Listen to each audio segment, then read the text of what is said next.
Assalomu alaykum, hurmatli tomoshabinlar. Bugun men siz bilan juda muhim, hayotiy ahamiyatga ega bo'lgan bir mavzu haqida suhbatlashmoqchiman. Bu ma'lumot har birimizga, ayniqsa O'zbekistonda yashovchi, mulkka ega bo'lgan yoki mulk sotib olishni rejalashtirayotgan har bir fuqaroga to'g'ridan-to'g'ri taalluqlidir. Agar siz bugungi videoda aytiladigan ma'lumotlarni o'tkazib yuborsangiz, kelajakda jiddiy muammolarga duch kelishingiz mumkin. Shuning uchun iltimos, videoni oxirigacha diqqat bilan tomosha qiling. Hozirdayoq kanalimizga obuna bo'lib, ushbu videoga like bosishni unutmang. Bu bizga bunday muhim ma'lumotlarni ko'proq odamlarga yetkazishga yordam beradi. Bugungi mavzuyimiz tasdiqlandi degan katta yangilikdir. Ko'pchilik mulk bilan bog'liq hujjatlarni rasmiylashtirishda, yer uchastkalarini ro'yxatdan o'tkazishda yoki ularni sotib olishda qancha qiyinchiliklarga duch kelishni juda yaxshi biladi. Uzun navbatlar, tushunarsiz jarayonlar, turli idoralar o'rtasidagi yugur-yugurlar, ba'zan esa hatto eskicha byurokratik munosabatlar ko'pchilikni charchatgan. Mulkni rasmiylashtirish nafaqat vaqt, balki asab va qo'shimcha xarajatlarni ham talab qilardi. Biz ko'p bora shunday holatlarga guvoh bo'lganmizki, odamlar yillab o'zining qonuniy mulkini rasmiylashtira olmasdan yurgan yoki kichik bir hujjat sababli katta bitimlari to'xtab qolgan. Bu albatta fuqarolarning haqli e'tirozlariga sabab bo'layotgan edi. Endi esa vaziyat tubdan o'zgardi. Hukumatimiz tomonidan mulkchilik munosabatlarini tartibga solish, kadastr hisobini yuritish va ko'chmas mulkni davlat ro'yxatidan o'tkazish bo'yicha yangi modernizatsiya qilingan tartiblar tasdiqlandi va to'liq kuchga kirdi. Bu shuni anglatadiki, eskicha murakkab, asosan qog'ozbozlikka asoslangan tizim endi o'tmishda qoldi. Endilikda biz to'liq raqamlashtirilgan, yagona darcha tamoyili asosida ishlaydigan, shaffof va tezkor tizimga o'tishimiz shart. Ya'ni mulk bilan bog'liq barcha jarayonlar endi yagona elektron platforma orqali amalga oshiriladi. Ma'lumotlar turli idoralar o'rtasida avtomatik almashinadi. Bu esa inson omilini minimallashtiradi va qog'oz hujjatlar sonini keskin kamaytiradi. Bu har bir mulkdor uchun, potensial mulk sotib oluvchilar uchun, quruvchilar uchun va umuman iqtisodiyotimiz uchun ulkan qadamdir. Birinchi asosiy qism: nimalarni bilishingiz kerak, kimlar xavotirlanishi kerak va kimlar nisbatan xotirjam bo'lishi mumkin. Demak, tasdiqlandi degani shuki, mulkni ro'yxatdan o'tkazish, kadastr hujjatlarini olish va yer uchastkalaridan foydalanish bo'yicha butunlay yangi qoidalar joriy etildi. Siz endi nimalarni bilishingiz shart? Eng avvalo, yagona milliy kadastr tizimi ishga tushirildi. Bu tizimda barcha ko'chmas mulk obyektlari haqidagi ma'lumotlar, shu jumladan yer uchastkalari, binolar, inshootlar, ularning egalari, chegaralari, maqsadli foydalanishi va boshqa muhim parametrlar raqamlashtirilgan holda saqlanadi. Oldinlari har bir hujjat qog'ozda bo'lib, turli idoralarning arxivlarida yig'ilib, ularni topish, tekshirish qiyin edi. Endi esa bu ma'lumotlarning barchasi markazlashgan, elektron bazada joylashgan. Ya'ni sizning mulkingiz haqidagi har qanday ma'lumot bir tugma bosish orqali mavjud bo'ladi. Ikkinchidan, qog'oz kadastr pasportlari o'rniga endi elektron shakldagi kadastr ma'lumotnomalari yoki elektron kadastr pasportlari beriladi. Bu hujjatlar raqamli imzo bilan tasdiqlanadi va yuridik kuchga ega bo'ladi. Endi siz hujjatlar yo'qolib qolishidan, ularning shikastlanishidan xavotirlanishingiz shart emas. Uchinchidan, yangi qurilayotgan binolar va inshootlarni ro'yxatdan o'tkazish muddatlari va tartiblari aniq belgilab qo'yildi. Endi qurilish tugallangandan so'ng mulkdor belgilangan muddat ichida mulkni ro'yxatdan o'tkazishi shart. Agar bu amalga oshirilmasa, keyinchalik muammolar, jumladan jarimalar ham yuzaga kelishi mumkin. Bu shuni anglatadiki, hech qanday o'zboshimchalik bilan qurilgan obyektlar qonuniylashtirilmaydi va barcha qurilish ishlari rasmiy ruxsatnomalar asosida olib borilishi kerak. To'rtinchidan, yer uchastkalarini ajratish, ulardan foydalanish va sotish bo'yicha qoidalar ham keskin o'zgartirildi. Yer uchastkalari asosan elektron auksionlar orqali shaffof tarzda ajratiladi. Oldinlari yer bilan bog'liq bitimlar ko'pincha shaffof bo'lmasdan turli suiiste'molliklarga yo'l ochgan bo'lsa, endi bu jarayon to'liq nazoratga olingan. Kimlar xavotirlanishi kerak? 1. Ro'yxatdan o'tmagan mulk yoki yer egalari. Agar sizda bino, inshoot yoki yer uchastkasi bo'lsa-yu, lekin uning kadastr hujjatlari eskicha bo'lsa yoki umuman rasmiylashtirilmagan bo'lsa, siz zudlik bilan harakat qilishingiz kerak.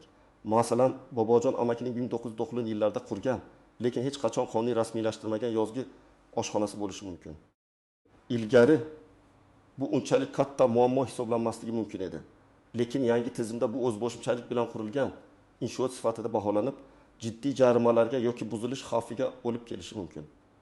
Hatto bobojon amaki bu oshxonani keyinchalik meros qilib qoldirishni istasa ham, uning farzandlari mulkni rasmiylashtirishda katta qiyinchiliklarga duch kelishi aniq. Yoki yana bir misol, dehqonchilik bilan shug'ullanadigan Mirzohid aka qishlog'i yaqinida bo'sh turgan 0.5 gektar yerni bir necha yildan buyon ishlatib keladi. Qog'ozda hech qanday hujjati yo'q. Yangi qoidalar joriy etilgandan so'ng Mirzohid akaning bu yerga bo'lgan huquqi avtomatik ravishda tan olinmaydi va u ushbu yerdan noqonuniy foydalanganlik uchun javobgarlikka tortilishi yoki yerni yo'qotishi mumkin. Uning yerini qonuniylashtirish jarayoni esa endi faqat elektron auksionlar orqali amalga oshiriladi. Bu esa unga boshqa raqobatchilar paydo bo'lishini anglatadi. 2. Eski qog'oz hujjatlar bor, lekin hali raqamlashtirilmagan mulkdorlar. Misol uchun opangiz Dilbar opa 2005 yilda uy sotib olgan. Qonuniy barcha hujjatlari bor, lekin hammasi qog'ozda. Yangi tizimga ko'ra Dilbar opaning uyi haqidagi ma'lumotlar ham elektron bazaga kiritilishi va unga elektron kadastr pasporti berilishi shart. Agar Dilbar opa uyini sotmoqchi bo'lsa yoki uni garovga qo'ymoqchi bo'lsa, notarius birinchi navbatda uning mulki haqidagi elektron ma'lumotlarni tekshiradi. Agar ma'lumotlar tizimda bo'lmasa yoki eskicha qog'oz hujjatlar bilan raqamli ma'lumotlar o'rtasida nomuvofiqlik bo'lsa, bitimni amalga oshirishda qiyinchiliklar yuzaga keladi. Bu esa Dilbar opaning vaqtini va pulini bekorga sarflashiga olib keladi. Yangi qurilish yoki kapital ta'mirni rejalashtirayotgan shaxslar, keling endi Azamat ismli tadbirkorni ko'raylik. U do'konning orqa tomoniga kichik omborxona qurishni rejalashtirgan. Ilgari ko'pchilik kichik narsa-ku deb ruxsatnomasiz qurib tashlardi. Keyinchalik allaqachon qurilgan deb rasmiylashtirishga harakat qilardi. Endi bunday yondashuv juda xavfli. Yangi qoidalar bo'yicha har qanday qurilish, hatto mayda qo'shimcha inshootlar ham tegishli qurilish ruxsatnomasi asosida amalga oshirilishi shart. Agar Azamat ruxsatnomasiz omborxona qursa, bu noqonuniy qurilish hisoblanadi. Davlat nazorati kuchaygani sababli bu qurilish tezda aniqlanadi, unga katta miqdorda jarima solinadi, hattoki omborxonani buzishga majbur bo'lishi ham mumkin. Qurilishga ruxsatnomalar ham endi asosan elektron shaklda maxsus portallar orqali olinadi. 4. Yerdan tijorat maqsadlarida foydalanuvchi tadbirkorlar va fermerlar shahardagi kafelardan birining egasi Jamshid aka kafelarning oldidagi ko'cha chetida o'zining kafesiga tegishli bo'lmagan joyga, yo'lak ustiga yozgi ayvon qurib qo'ygan. Bu yerdan foydalanish huquqi hech qanday hujjat bilan rasmiylashtirilmagan. Yangi tizim bo'yicha har bir yer uchastkasining aniq chegaralari va maqsadli foydalanishi belgilangan. Jamshid akaning yozgi ayvoni egallagan yer uchastkasi o'ziga tegishli bo'lmaganligi sababli u ushbu noqonuniy inshootni olib tashlashga yoki yerdan foydalanish huquqini rasmiylashtirishga majbur bo'ladi. Aks holda unga nisbatan qonuniy choralar ko'riladi. Kimlar nisbatan xotirjam bo'lishi mumkin? Yaqinda, ya'ni so'nggi bir necha yil ichida o'z mulkini to'liq qonuniy ravishda ro'yxatdan o'tkazgan va qo'lida elektron kadastr pasporti bor shaxslar nisbatan xotirjam bo'lishlari mumkin. Ularning ma'lumotlari allaqachon yangi tizimga kiritilgan bo'lishi ehtimoli yuqori. Shuningdek, yaqin orada hech qanday mulk bilan bog'liq bitimlarni sotish, sotib olish, garovga qo'yish amalga oshirishni rejalashtirmagan shaxslar ham, lekin shunga qaramay mulkingiz haqidagi ma'lumotlarning yangi tizimda to'g'ri aks etganligini tekshirish foydadan xoli bo'lmaydi. Har doim ehtiyotkor bo'lish ortiqchalik qilmaydi. Ikkinchi asosiy qism istisnolar, tuzoqlar va noaniq jihatlar har qanday yangi tizimda bo'lgani kabi, bu yangi mulk ro'yxatdan o'tkazish tizimida ham o'ziga xos istisnolar, tuzoqlar va noaniq jihatlar mavjud bo'lib, ularni bilish sizni ko'plab muammolardan qutqarishi mumkin. Istisnolar. 1. Nizoli mulklar. Agar sizning mulkingiz yuzasidan sud ishlari ketayotgan bo'lsa yoki mulkning egaligi borasida kelishmovchiliklar mavjud bo'lsa, bunday mulklar avtomatik ravishda yangi tizimda ro'yxatdan o'tkazilmaydi. Ularni ro'yxatdan o'tkazish uchun avval barcha nizolarni hal qilish, sud qarorini olish va faqat shundan keyingina rasmiylashtirish tartibiga kirish kerak bo'ladi. Misol uchun, aka-uka o'rtasida meros qolgan uyning bo'linishi bo'yicha sud ishi ko'rib chiqilayotgan bo'lsa, bu uyning kadastr ma'lumotlari yangi tizimga to'liq kiritilmaydi. Faqat sud qarori qabul qilingandan va u qonuniy kuchga kirgandan so'nggina mulkni yangi egalar nomiga rasmiylashtirish mumkin bo'ladi. Murakkab meros hollari. Ba'zan merosxo'rlik jarayoni bir necha bosqichdan iborat bo'lib, uzoq davom etadi yoki meros tarkibida qonuniy rasmiylashtirilmagan mulklar bo'lishi mumkin.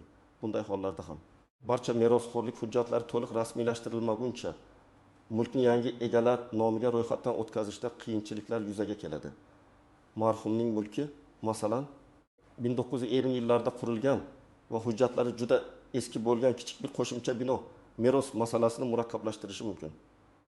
Bir necha avlod o'tgan bo'lsa, barcha merosxo'rlarni topish va ularning roziligini olish qiyinchilik tug'diradi. Uch maxsus himoyalangan hududlardagi mulklar, tarixiy madaniy meros obyektlari joylashgan hududlar, qo'riqxonalar, maxsus iqtisodiy zonalar yoki davlat ahamiyatiga ega bo'lgan hududlardagi mulklar uchun alohida ro'yxatdan o'tkazish tartiblari joriy etilishi mumkin. Bu hududlarda yer uchastkalarining maqsadli foydalanishi, qurilish me'yorlari va egalik huquqini amalga oshirish bo'yicha qo'shimcha cheklovlar mavjud bo'ladi. Sizning uyingiz shunday zonada joylashgan bo'lsa, u holda har qanday o'zgarish uchun mahalliy hokimiyat organlaridan yoki madaniy meros boshqarmalaridan qo'shimcha ruxsatnomalar olishingiz kerak bo'ladi. Tuzoqlar va noaniq jihatlar. 1. Raqamli savodxonlikdagi tafovut. Yangi tizim to'liq raqamlashtirilgan bo'lib, ko'pchilik uchun internet va elektron xizmatlardan foydalanishni bilishni talab qiladi. Qishloq joylarda yoki yoshi katta fuqarolar orasida bu borada qiyinchiliklar yuzaga kelishi mumkin. Ular elektron platformalardan foydalana olmasligi sababli noqonuniy yordamchilarga murojaat qilishlari va buning natijasida firibgarlik qurboni bo'lishlari mumkin. Misol uchun, 70 yoshli buvijon elektron kadastr pasportini qanday olishni bilmaydi. U qaysidir tanish orqali hujjatni tezroq qilib berishni so'rab pul berishi mumkin. Lekin aslida bu ishni faqat davlat xizmatlari markazlari yoki rasmiy platformalar orqali amalga oshirish kerak. Ikkini, eski va yangi ma'lumotlar o'rtasidagi nomuvofiqliklar. Eski qog'oz hujjatlardagi ma'lumotlar bilan yangi elektron tizimdagi ma'lumotlar o'rtasida farqlar bo'lishi mumkin. Bu xatolar ba'zan yillar davomida to'plangan byurokratik xatolar yoki ma'lumotlarni kiritishdagi texnik xatolar sababli yuzaga keladi. Agar sizning eski kadastr hujjatingizda uyingizning maydoni mayus kivoda ko'rsatilgan bo'lsa-yu, yangi tizimda 9.5 kivod bo'lib qolgan bo'lsa, bu jiddiy muammoga aylanishi mumkin. Bunday nomuvofiqliklar aniqlanganda, ularni tuzatish uchun qo'shimcha vaqt va hujjatlar talab qilinadi. Bu esa mulk oldi sotdi yoki boshqa bitimlar jarayonini sezilarli darajada kechiktirishi mumkin. Siz hatto kichik bir xatolik tufayli ham bir necha hafta yoki oylab kutishga majbur bo'lishingiz mumkin. O'ttu, firibgarlarning yangi usullari. Har qanday yangilik, afsuski, firibgarlar uchun ham yangi imkoniyatlar yaratadi. Ular o'zlarini kadastr xizmati xodimlari deb tanishtirib, elektron hujjatlarni tezlashtirib berish yoki muammolarni hal qilish bahonasida odamlardan pul undirishi mumkin. Shuningdek, soxta saytlar yoki soxta ilovalar orqali ham sizning shaxsiy ma'lumotlaringizni o'g'irlashga urinishlar bo'lishi mumkin. Juda ehtiyot bo'lishingiz kerak. Faqatgina rasmiy davlat xizmatlari markazlari DXM, kadastr agentligi yoki yagona interaktiv davlat xizmatlari portali my.tondukuz orqali ish tuting. 4. Tizim integratsiyasidagi kechikishlar. Garchi yangi tizim to'liq ishga tushirilgan bo'lsa-da, barcha ma'lumotlar bazalarini integratsiyalash, ya'ni turli idoralar o'rtasidagi ma'lumot almashinuvini mukammal sozlash vaqt talab qiladi. Dastlabki bosqichlarda ba'zi texnik nosozliklar, ma'lumotlar uzatishdagi kechikishlar yoki tizimning vaqtincha ishlamay qolishi kabi muammolar yuzaga keltirishi mumkin. Bu esa sizning arizalaringizni ko'rib chiqish muddatlarining cho'zilishiga sabab bo'lishi mumkin. Bu ayniqsa juda shoshilinch bitimlar yoki hujjatlar kerak bo'lganda jiddiy muammo tug'diradi. 5.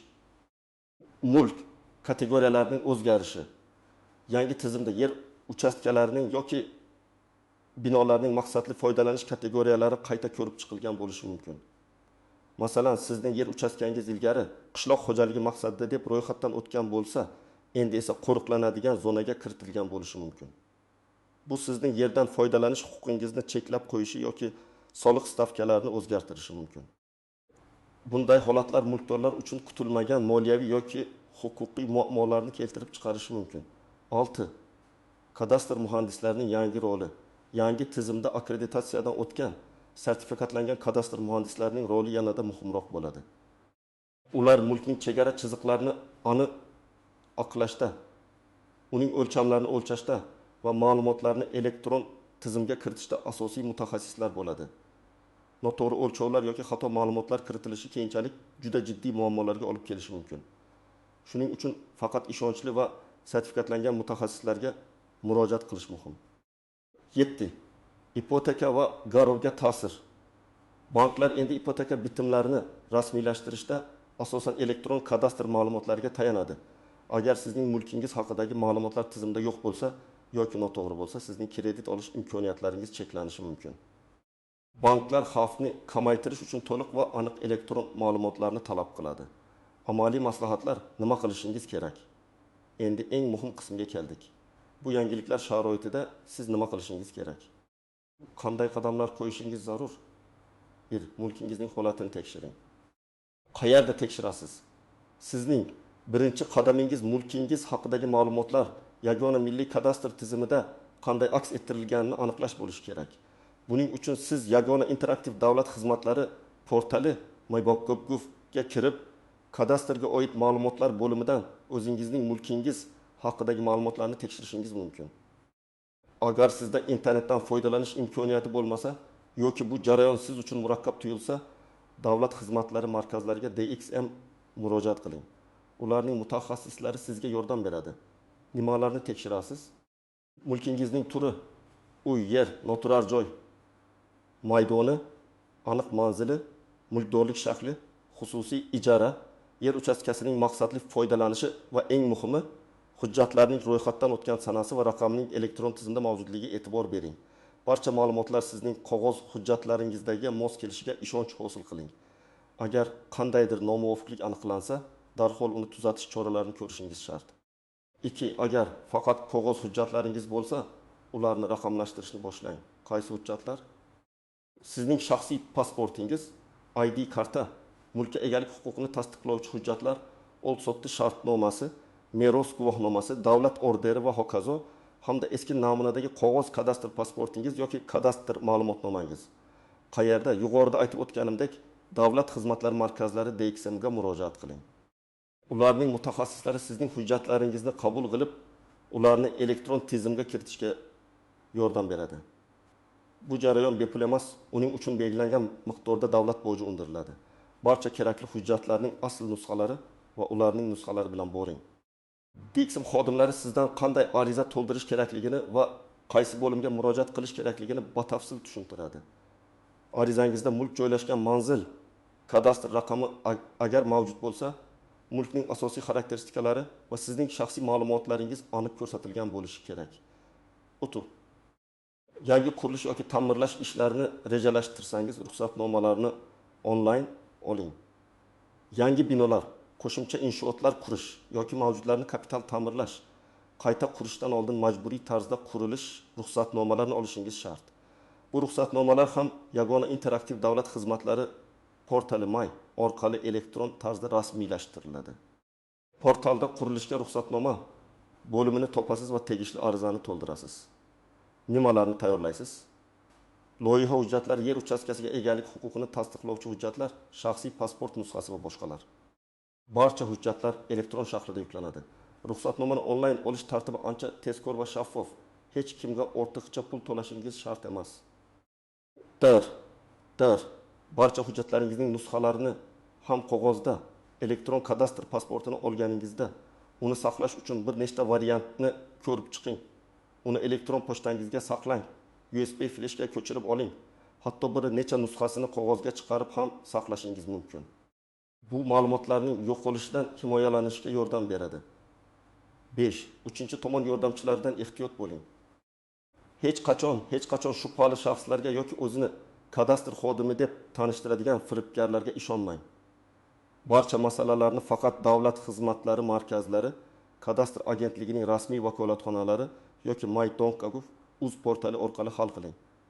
Agar sizdan pullik xizmatlar uchun ortiqcha to'lov talab qilsalar, darhol tegishli organlarga murojaat qiling.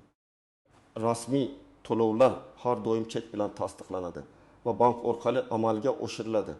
Olti murakkab vaziyatlarda mutaxassis bilan maslahatlashing. Agar sizning vaziyatingiz biroz murakkab bo'lsa, masalan, meros bilan bog'liq nizolar, chegara masalalari, eskicha hujjatlardagi jiddiy nomuvofiqliklar akkreditatsiyadan o'tgan kadastr muhandisi yoki tajribali yurist bilan maslahatlashishdan tortinmang. Ular sizga to'g'ri yo'nalish beradi va huquqiy jihatdan to'g'ri yo'l tutishga yordam beradi. Bunday mutaxassislar kadastr agentligining hududiy bo'limlarida yoki xususiy yuridik firmalarda faoliyat yuritadi. Ularning xizmatlari pullik bo'lishi mumkin, lekin bu keyinchalik yuzaga kelishi mumkin bo'lgan katta muammolarning oldini oladi. Xulosa va yakuniy chaqiriq ko'rib turganingizdek, mulkchilik munosabatlari va kadastr sohasida ulkan o'zgarishlar tasdiqlandi va amalga oshirildi. Bu tizim yanada shaffof, tezkor va adolatli bo'lishga qaratilgan. Bu bizning kelajagimiz, investitsiya muhiti va har bir fuqaroning mulkiga bo'lgan huquqining mustahkam kafolatidir. Ammo bu tizimdan to'g'ri foydalanish, uning qoidalarini bilish va unga moslashish sizning zimmangizda.